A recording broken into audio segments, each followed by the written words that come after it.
Torej, spoštovani gostje, najprej izrekam lepo dobrodošlico podpredsedniku vlade, ministru za gospodarski razvoj in tehnologijo ter predsedniku stranke Konkretno, gospodu Zdravku Počivalšku. Zraven tudi poslanki Državnega zbora Republike Slovenije, gospe Moniki Gregorčič, in seveda lepa dobrodošlica tudi vam, dragi podporniki, na dogodku predstavitve kandidatov Alojza Kovšce, ki je tudi predsednik Državnega sveta Republike Slovenije in podpredsednik stranke Konkretno. Alojz je preprost človek, vendar zelo oster, ko je to potrebno. Svoje delo opravlja z digniteto. Oba sva mnenja, da je čas za konkretna dejanja in politiko. Zato se združujemo tisti, ki svoj pogled osredotočamo na tisto, kar nam je skupno, pri tem pa smo sposobni premostiti razlike. Tako pravi in vidi gospoda Alojza Kovšca, podpredsednik vlade, minister za gospodarski razvoj in tehnologijo ter predsednik stranke Konkretno, gospod Zdravko Počivalšek, katerega tudi sedaj vabim k besedi.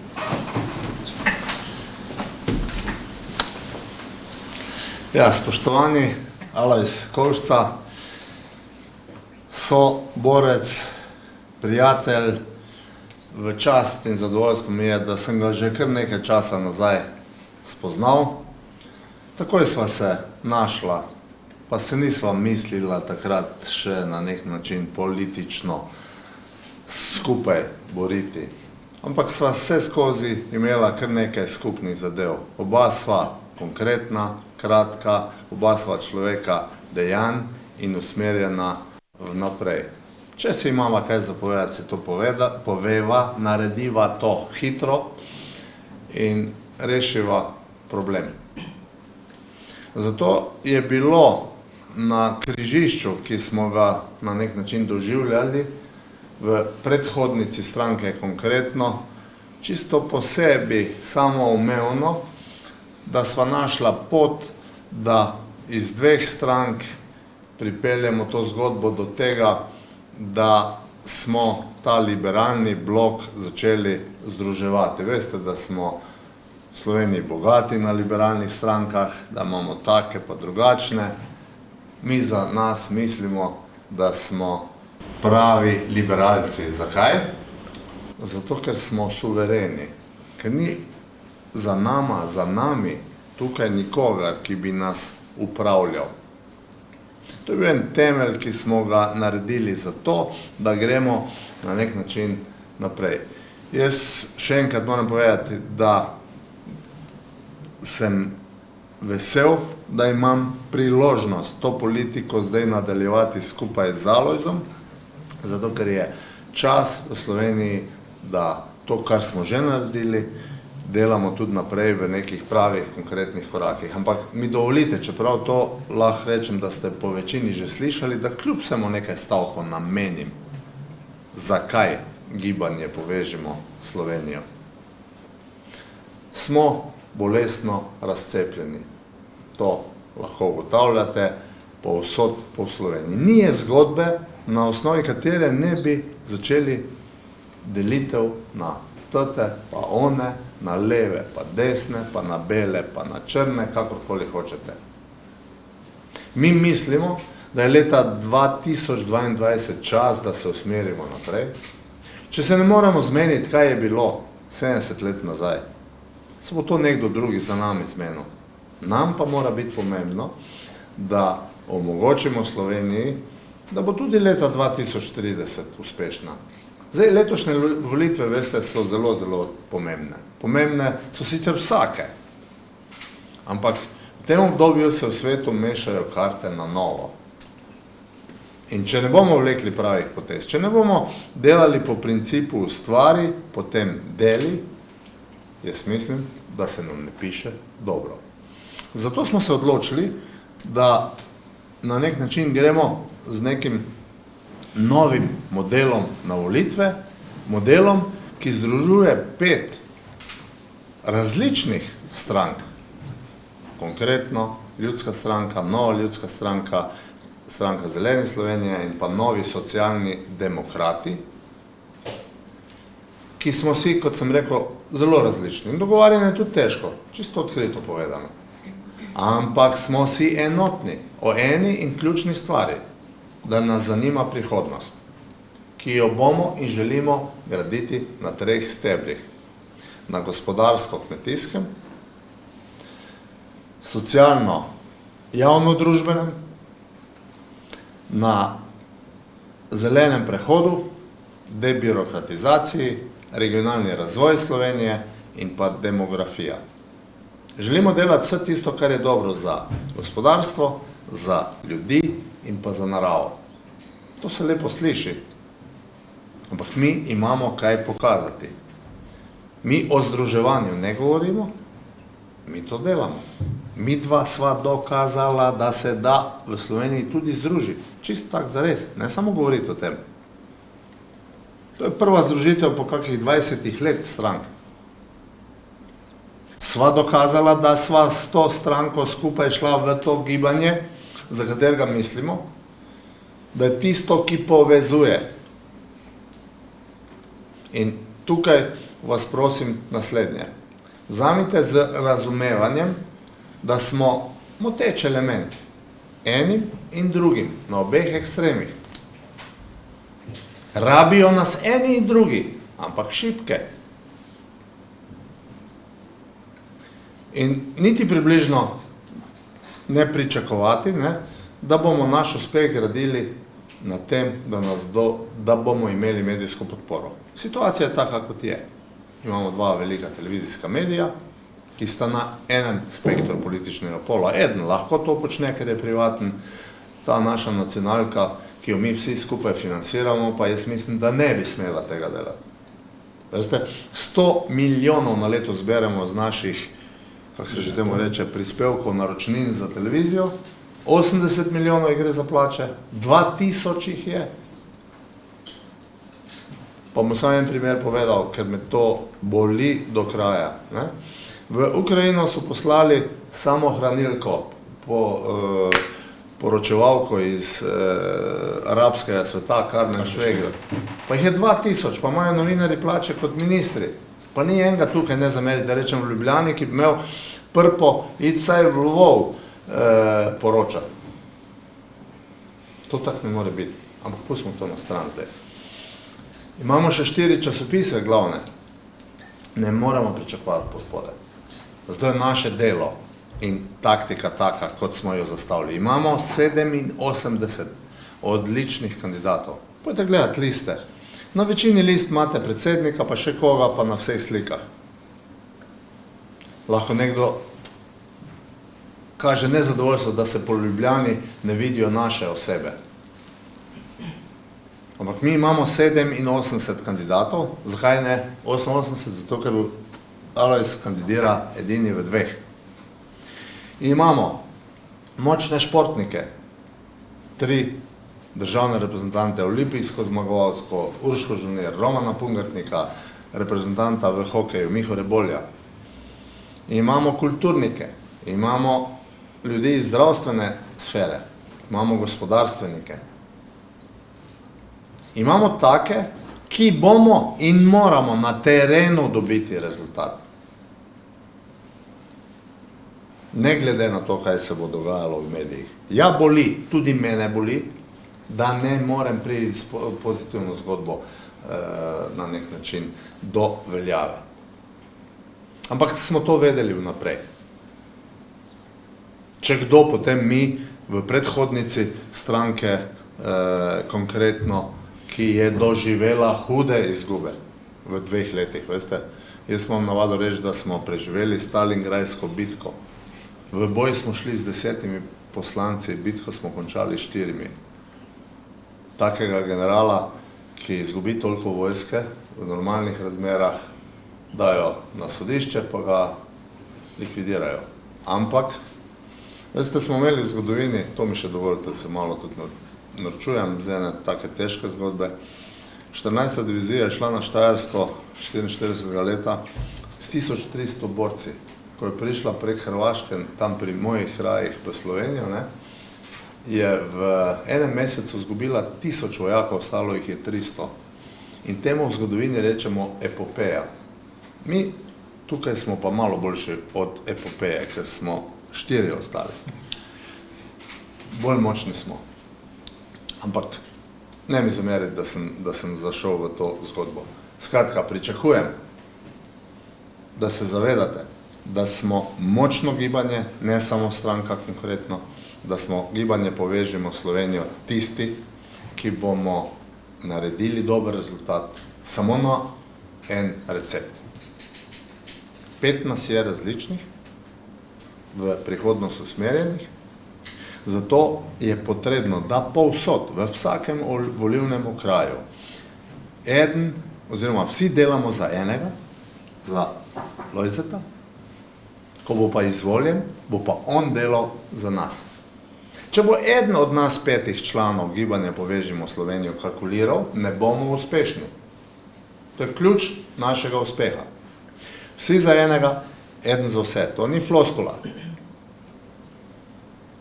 In imamo 2 cilja, da naberemo vsi skupaj dovolj glasov in da znotraj nas, ki smo na tej listi 87, tisti, ki bodo zbrali največ, pridajo v parlament. In ne govorim v prazno, ko rečem, da verjamem, da bomo osvojili dvoštevilčen rezultat in da bomo mi tisti, ki bomo odločali, kakva bo vlada.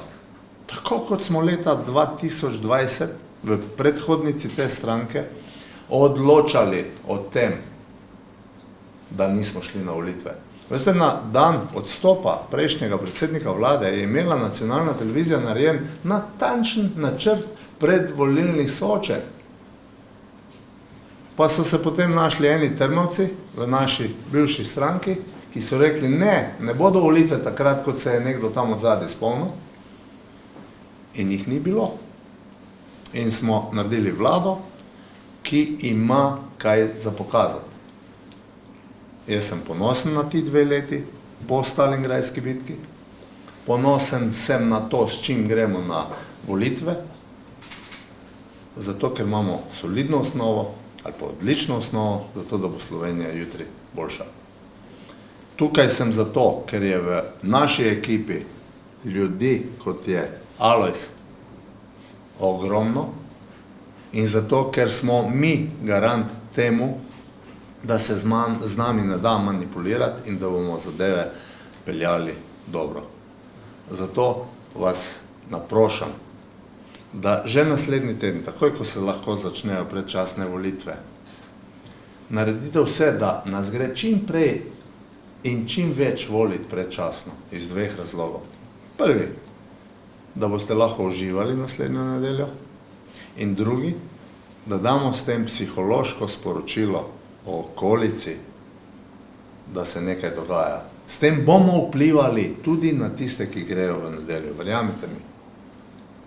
Jaz vem, da je v Ljubljani situacija, kar se tiče našega gibanja Povežimo Slovenijo, relativno težja kot druge po Sloveniji.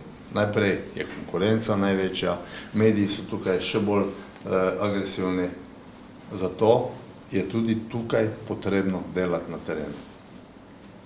Jaz verjamem, da mi to zmoremo in da bomo šli po pravi poti naprej. Lojze, čast mi je, da sem skupaj s tabo v tej ekipi in Povežimo Slovenijo gre samo še naprej. Hvala. Hvala lepa.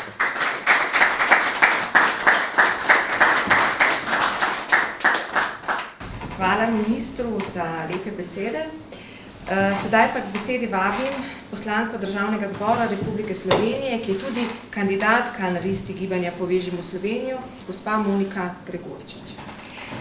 Lepo pozdravljeni in hvala lepa gospodu Kovšci. V čast mi je, da sem danes tukaj z vami, da vam lahko izrazim podporo vaši kandidaturi za poslansko mesto na listi Povežimo Slovenijo. Želela bi povedati, da ni prav veliko za dodati temu, kar je predsednik stranke konkretno povedal. Me pa izjemno veseli, da sta predsednika pred nekaj meseci dokazala modrost in izjemno intelektualno, človeško in politično širino in združila politični zgodbi v enotno stranko konkretno. Zato mi je izjemna čast, da smo sedaj politični sopotniki, kajti vaša širina politične izkušnje so tiste, ki prepričajo marsikoga in vam z tega vidika želim veliko uspeha v vaši kandidaturi in seveda, da doprinesete k našemu skupnemu uspehu.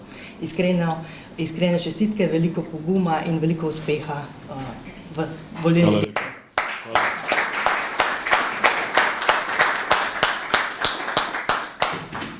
Hvala Moniki. Alojz, tako sedaj sva pa na vrsti midva. V tem mandatu ste kot predsednik Državnega sveta še posebej dejavni in konstruktivno kritični.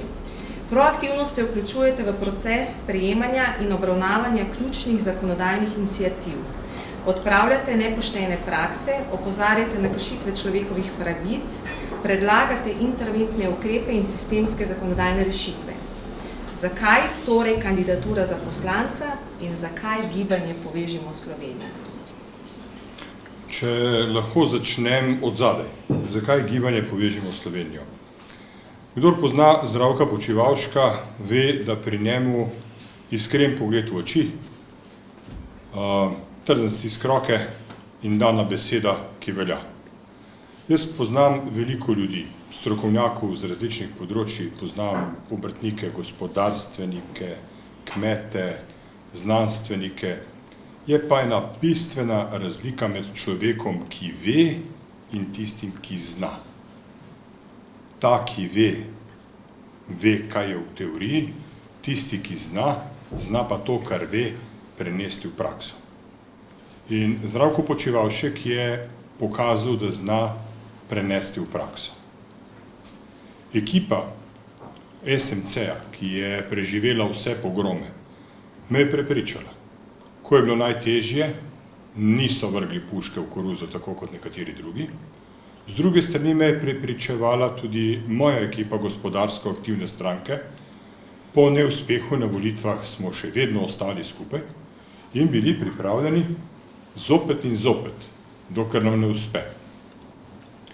Ko me je Zdravko vprašal, ali si zaupava, mi je bil odgovor čisto naraven, seveda.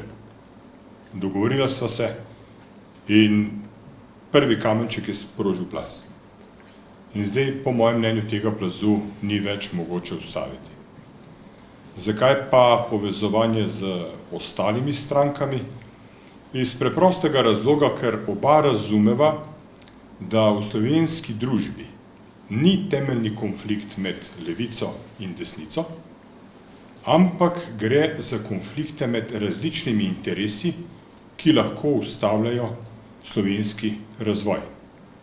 Na eni strani imamo željo po izgradnji gospodarstva, na drugi strani imamo željo po ohranjanju okolja, ki ga to gospodarstvo lahko obremenjuje, in imamo željo po ohranjanju slovenskega podeželja, zaščiti kmetijstva, dvigu samooskrbe. In v tem trikotniku interesov se pravzaprav odvija osnovni družbeni konflikt.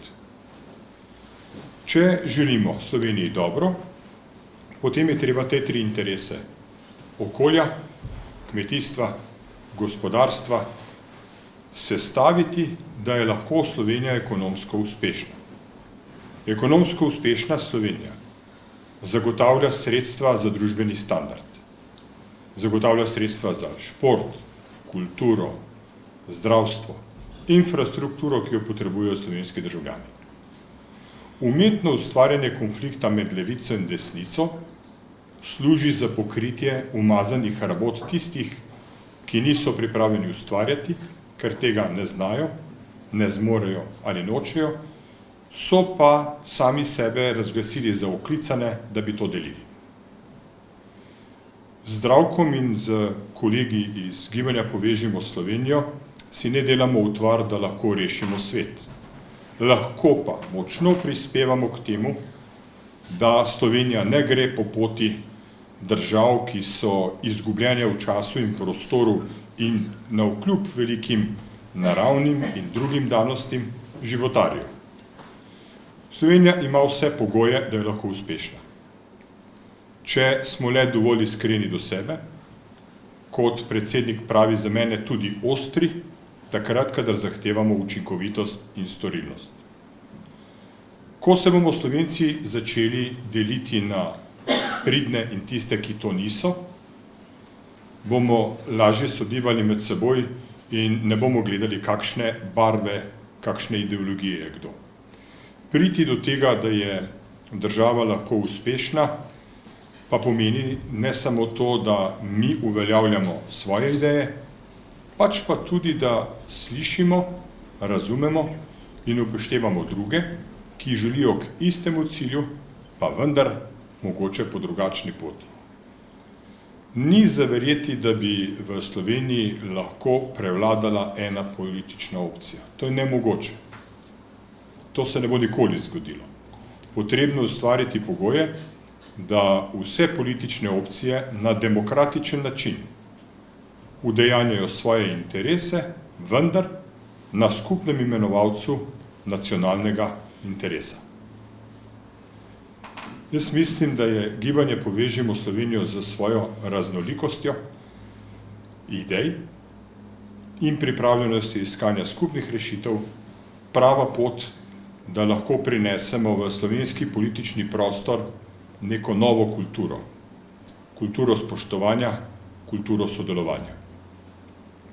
Če dovolite, bi še rekel nekaj besed o ne tej, ampak vseh zadnjih volilnih kampanjah v Republiki Sloveniji. Ljudstvo je bilo prisiljeno v izbiro tistih, ki so bili videti manj pokvarjeni, manj umazani, manj koruptivni. Naše volilne kampanje so izrazito negativne. Vsako volilno kampanjo spremlja obračunavanje z inštrumenti družbene moči. Naj si bodo to mediji, sodišča, policija, protikorupcijska komisija. Vedno gre za obračunavanje z nekom, imobilizacijo političnih nasprotnikov in potem vstop v parlamentarne klopi z devizo mi smo manj umazani kot oni. Tega si v gibanju Povežimo Slovenijo ne želimo. Mi ne tekmujemo na način pokazati, da so drugi slabši od nas, mi tekmujemo na način pokazati, da smo mi dovolj dobri, da nam ljudje lahko zaupajo. Zaradi tega nenehno pozivamo tudi ostale politične stranke, ne zmerjajte se v predvolilni kampanji. Ne nazadnje bomo na koncu, kot po vsaki vojni, zmagovalci in poraženci morali sedeti skupaj in se dogovoriti, kako naprej. Večkrat sem ponovil, da politika ni vojna. V politiki ni sovražnikov. V politiki so nasprotniki in zavezniki. In nasprotniki in zavezniki dostikrat po posameznih vprašanjih lahko zamenjajo strani. In kdor ti je bil danes zaveznik, ti je lahko jutri na področnih vprašanjih nasprotnik. In nič ni narobe v tem. Prišli smo v situacijo, ko je skoraj da bogokletno nasprotni strani priznati, da nekaj zna, zmore in dela dobro. Iz te situacije moramo spraviti državo v neko drugo, bolj normalno stanje, kjer lahko tudi koalicija sodeluje z opozicijo na ta način, da ji pa le prizna kakšen uspeh in ji omogoči kakšno aktivnost. S predsednikom se dostikrat pogovarjava o tem, da je treba spustiti mimo vse tisto, kar kdo reče slabega o tebi.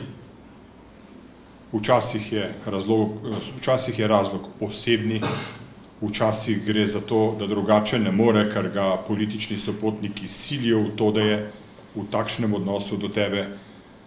Vedno je treba dati še eno možnost, vedno je treba poiskati pot dogovora in samo to nas vodi k uspehu.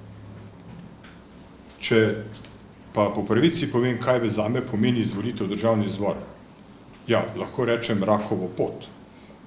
Kot predsednik državnega sveta sem po preseansi na 4. funkciji v državi.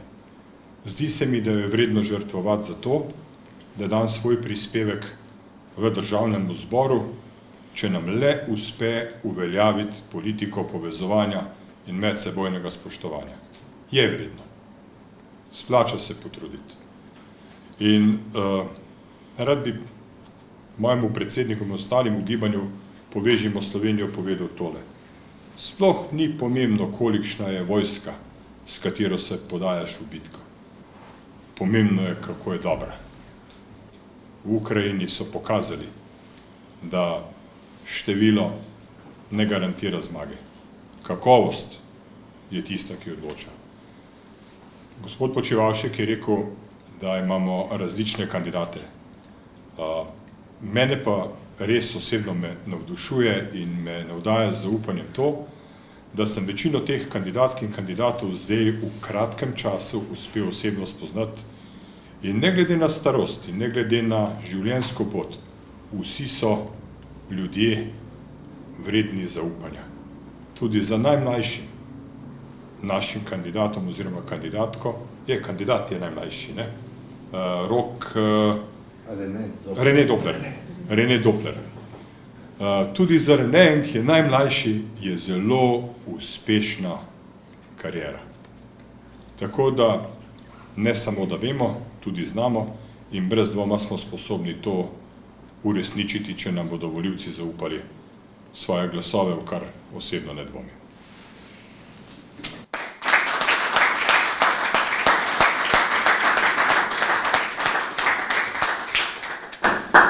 Dotakniva se sedaj vašega programa, torej katere so glavne točke, za katere se boste prizadevali?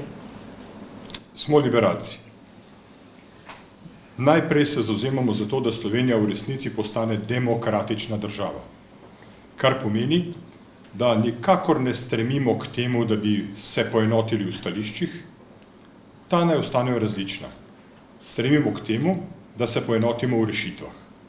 Te ne bojo enotne. Drugo, želimo si deetatizacije države. Želimo si tega, da država ne bi bila organizirana tako, da o temeljnih vprašanjih v državi odloča ozek krog ljudi. Želimo si prenesti oblast na raven pokrajin, omogočiti pokrajinam, da se relativno avtonomno razvijajo, da vsaka lahko ubere svojo pot. Želimo si, da se država umakne od tam, kjer ni nujno, da je prisotna. Želimo si, da država s svojimi aktivnostmi ne uničuje konkurenčnosti, da spodbuja svobodno podjetniško iniciativo, ampak da budno bdi nad tem, da se vsi držijo enakih pravil in da se vključi oziroma intervenira takrat, ko so pravila kršena.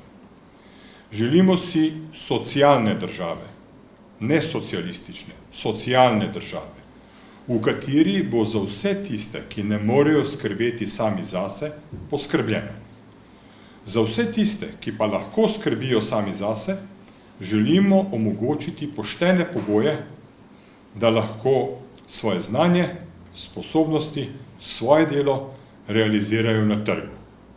Pri tem jih želimo čim manj obremenjevati z davki, želimo jim omogočiti najvišji standard iz povečanega obsega gospodarske dejavnosti, ne pa iz nenehnega dvigovanja obremenitve za tiste, ki delajo, zato da bi lahko nekateri udobno živeli brez dela. Želimo si močne vloge na mednarodnih trgih. Ne glede na to, da je Slovenija po številu prebivalstva, po številu gospodarskih družb, po velikosti, relativno majhna država, so nekatere gospodarske panoge, v katerih naša podjetja igrajo zelo, zelo pomembno vlogo v svetovnem merilu. Tam mora tudi država na tak ali drugačen način pomagati, da se še bolj okrepimo, da si izborimo dominantno vlogo in je na noben način ne izpustimo. Doslej so različne energetske prakse v Republiki Sloveniji bile vodene od države na tak način, da smo počakali, da nam začne teči voda v grlo, potem smo pa s hitrimi rešitvami včasih tudi povozili svoje lastne usmeritve, včasih delovali na meji zakonitosti in gasili požare, ki jih sploh ne bi bilo, če bi razmišljali vnaprej. Energetska diverzificiteta. Energijo moramo pridobivati iz različnih virov, čim več in čim bolj doma. Prehranska samozadostnost. Imamo vse možnosti, da na nek način zagotovimo svojim državljanom dobro, zdravo in ne predrago hrano. Projekt pametnih vasi, digitalizacija vseh območij po Republiki Sloveniji pomeni večjo dostopnost informacij, kdo, kaj in kako proizvaja in večjo možnost za državljane, da kupujejo lokalno proizvedeno. Želimo si, da bi v Republiki Sloveniji gospodarstvo dobilo tisto temeljno vlogo, ki pomeni temeljno podstat družbe. Na gospodarstvu vse sloni in doslej je bilo gospodarstvo zadnje, ki je lahko vplivalo na oblikovanje zakonodaje, s katero je bilo regulirano. Šele s prihodom ministra Počivalška se je dejansko začel dialog z gospodarskimi zbornicami in z gospodarstveniki nasploh. Jaz se spomnim enega zapisa v časopisih, predno je minister nastopil, ko je nekdo zapisal, a zdaj pa gospodarstveniki mislijo, da bodo oni pisali zakone. Naša želja je, da bi pri pisanju zakonov o gospodarstvu sodelovalo gospodarstvo, pri pisanju zakonov na področju kulture kultura, pri pisanju zakonov na področju znanosti znanost. Zelo narobe bo, če nam to ne uspe in če nam bodo gospodarske zakone pisali filozofi nove dobe. Torej, naš načrt delovanja v prihodnji vladi je zelo enostaven. Začetek je gospodarstvo, sredina je učinkovita država in konec je visok standard za naše državljane, varno, čisto, zdravo okolje.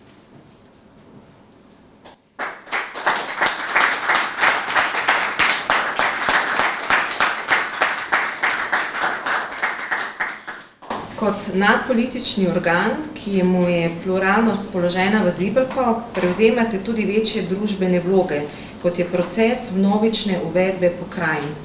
Zakaj so pokrajine tako ključnega pomena za vas? Najprej, pokrajine so ustavna kategorija. Zapisane so v ustavo. 30 let nam zaradi različnih razlogov te pokrajine ni uspelo ustanoviti. Če se primerjamo z najbolj uspešnimi državami Evropske unije, je to velika pomanjkljivost. Če pogledamo ustroj sodobne države, sodobna država nima strme ureditve, kjer je od predsednika vlade in ministrov do državljanov samo še župan. Sodobna država ima še eno vmesno raven oblasti in to so dežele ali pokrajine, kakorkoli jih že imenujemo. Ne glede na to, da je Slovenija majhna po površini in majhna po številu prebivalcev, so nekatere naloge, ki jih država ne more učinkovito opravljati, da bi zagotovila enakomeren razvoj vseh lokalnih skupnosti. Lokalne skupnosti so pa s svojimi proračuni in svojimi kadrovskimi kapacitetami prešibke, da bi se teh nalog lotevale same. Imamo prakso dobrega povezovanja med občinami v Republiki Sloveniji in sodelovanja na medobčinskih projektih. Težava nastopi tedaj, ko je treba vsako občino šteti kot poseben gospodarski subjekt in kjer skupna moč občin za investicije na projektih, ki zadevajo oziroma pokrivajo več občin, ni dovolj. ko pa te povezave, ta združenja občin kandidirajo za državna sredstva, je pa največji problem v tem, da ta sredstva največkrat dobijo post festum, ko so projekti že realizirani. In to predstavlja veliko tveganje. Nimamo alociranih sredstev na regionalni ravni, s katero bi lahko šli v regijsko pomembne investicije, ki občinam in občanom zagotavljajo visok življenjski standard. Recimo, eden izmed takih primerov je oblikovanje centrov za ravnanje z odpadki. Tudi če se nekaj občin uspe dogovoriti, da na teritoriji ene občine postavijo tak center, dokler vse lepo deluje, je vse prav, ko pa ta center lahko zaide v negativne številke zaradi spremembe zakonodaje. Potem imamo primer, kot je v Zasavju, kjer se občine med seboj tožijo. Soustanovitelji se med seboj tožijo, kdo bo ravnal s tem centrom. Imamo težave z primarno zdravstveno oskrbo, imamo težave z organizacijo poklicnega in višješolskega izobraževanja. Vse te težave lahko rešimo z pokrajinami. Pokrajine pomenijo približevanje moči odločanja državljanom, pomenijo tudi možnosti razvoja v različnih smerih, glede na naravne in ekonomske, pa tudi demografske danosti, in pomenijo tudi to, da se ustavijo trendi bega možganov iz periferije v osrednje slovensko regijo, enakomeren razvoj in to, da mladi ljudje ostanejo na svojih domovih tam, kjer živijo, na periferiji. Ne nazadnje je tam kakovost življenja lahko višja, kot je v samem centru. Alojz, zdaj pa ena taka bolj lahka tematika. Ste tudi lovec in to že več kot 30 let. Katere so tiste stvari, ki so pomembne pri lovu in bi jih lahko povezali tudi s politiko? Ja, najprej bi rekel potrpljenje. Kdor nima potrpljenja, ta živali ne bo ujel. Razen potrpljenja, iznajdljivost. Kdor ne ve, kako prelisičiti, ta ne bo ujel. Potem pa tudi poštenje. Kdor strelja vse poprek, bo lovišče izpraznil in kmalu ne bo imel več kaj loviti. In če pogledamo na koncu še spoštovanje. Kdor spoštuje druge lovce, bo vedno vedel, kje je divjad, ker mu bodo povedali. Kdor spoštuje kmete, bo lahko lovil po njihovih gozdovih in poljih, ne da bi mu prerezali gume na parkingu. Kdor spoštuje zakon, bo še lahko obdržal puško, ker mu jo oblasti ne bodo vzele.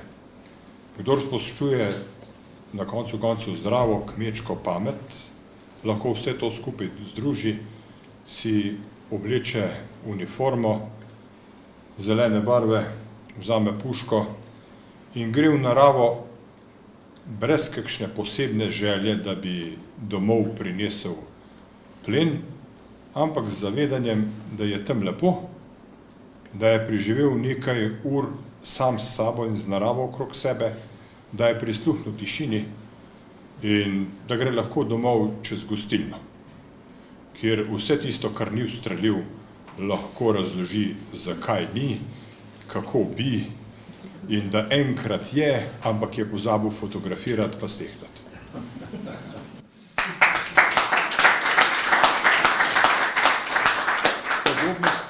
Podobnost s politiko najbrž, da ni treba prevajati. Tako, sedaj ste na vrsti vi, dragi gostje, če ima kdo kakršnokoli vprašanje za Alojza, kar z besedo na dan. Je kakšen pogumen? Alojz, prva stvar, če boste naredili, ko prijete v parlament? Prva stvar, ki jo bomo storili, ko pridemo v parlament. Sprememba poslovnika državnega zbora, s katero se bo omogočilo, da po vetu državnega sveta državni zbor lahko opravi četrto branje in spremeni samo tiste člene, na katere je državni svet dal veto, tako da gredo lahko zakoni takoj naprej. Največkrat Državni svet zaustavlja zakonodajo zaradi enega samega člena ali pa dela enega samega člena. Zelo smo inertni. Padajo vlade zaradi tega, ker ni možno zbrati 46 glasov, da bi neko minorno napako lahko odpravili in zakon spustili naprej. Po 3 mandatih v Državnem svetu mi je izjemno žal, da sem s svojim glasovanjem z veti ustavil veliko dobrih zakonov, ki bi lahko šli v veljavo, pa niso, samo zaradi nekaj drobnih napak. Te drobne napake pa lahko neki družbeni skupini zagotovijo življenje, zagotovijo težave v življenju ali celo uničijo eksistenco. Zdaj je Državni svet ustavil zakon o varnosti v cestnem prometu zaradi ene same drobnarije. Ta drobnarija pa mnogim manjšim obrtnikom oziroma podjetnikom onemogoča normalno delo. In če bi imeli možnost 4. branja, bi takoj po izglasovanem vetu zakon v Državnem zboru odprli, spremenili ta člen in zakon bi šel v veljavo. To je po mojem prva stvar, ki jo treba narediti. Zaradi učinkovitosti delovanja države, zaradi možnosti, da se napake odpravlja. Še kakšno vprašanje? Ni? Pa Alojz, prosim za tvojo zaključno misel. Nikogar ne bomo pustili odzadaj. Nikogar. Nimamo rešitve za vse v istem trenutku, ampak zagotovo so nam pomembni prav vsi državljani Republike Slovenije. Danes je tukaj z nami tolmačka za znakovni jezik. Veliko se pogovarjamo v politiki. Šele v zadnjih letih smo ugotovili, da so med nami ljudje, ki nas ne slišijo. In tudi, če preberejo tekst, ga ne morejo prav dobro razumeti. Lahko samo ugibajo, o čem se mi pogovarjamo v njihovem imenu. In zame je prisotnost tolmačke za znakovni jezik danes tukaj simbolika. Veste, veliko ljudi si misli, da jim tistim, ki sedijo v parlamentu, ni mar zanje. Mi moramo to spremeniti. Sprašujemo se, zakaj ljudje ne hodijo na volitve. Zaradi tega, ker mislijo, da nam ni mar zanje. Pa nam je.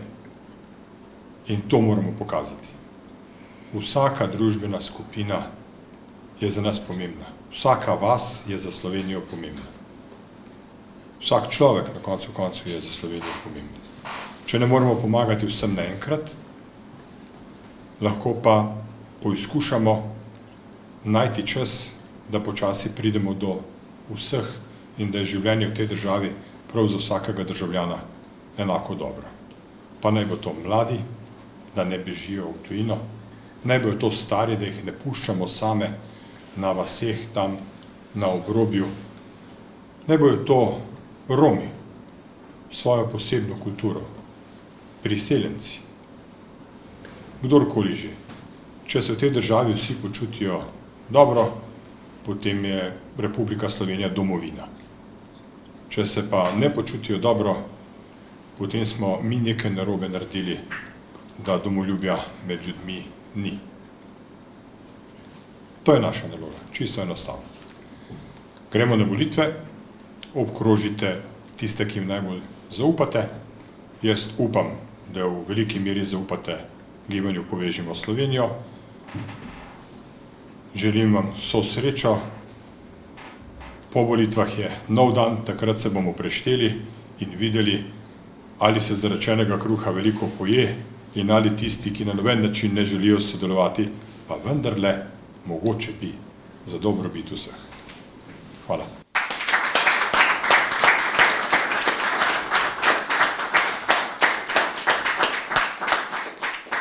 Alojz, hvala. hvala tudi vsem vam za obisk današnjega dogodka. Tako kot je prej minister omenil, povabljeni seveda na predčasne volitve in tudi na volitve v nedeljo 24. aprila. Obkrožite Povežimo Slovenijo. Vse dobro in srečno vsem.